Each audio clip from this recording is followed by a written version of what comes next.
CIT is extensive training. It's 40 weeks of training. It's additional training law enforcement officers can elect to go to. The training encompasses working with those within the mental health field. We are very fortunate here in Franklin County to have a great program. The CIT program is a great tool and asset for additional training for deputies as well as for law enforcement officers. Within the first week of being back out on the street, I dealt with a juvenile and was able to pick up on some of the early signs of some of his behavior, and was, instead of arresting this individual, I thought it was important to get him immediately to net care rather than arrest. And that's the big difference. When you have CIT training, you understand and realize that this is more of a mental health issue than it is an issue for the judicial system or through the court system.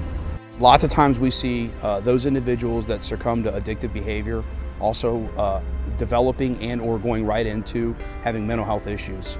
So it is an ongoing war out on the street related to the heroin epidemic here in Central Ohio.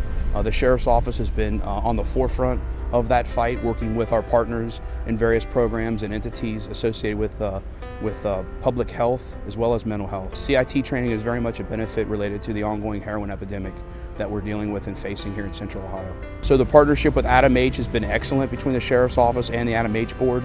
The availability for our deputies to work very closely with case managers, things associated with that nature, to provide that information and that feedback is very important. We would not be where we are today with CIT training if it wasn't for the Adam H Board. It's a trying time right now for law enforcement officers.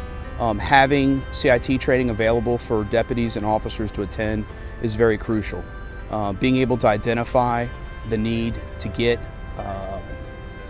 help and associated help related to mental health is very important. It is a great tool and asset of additional training for law enforcement officers.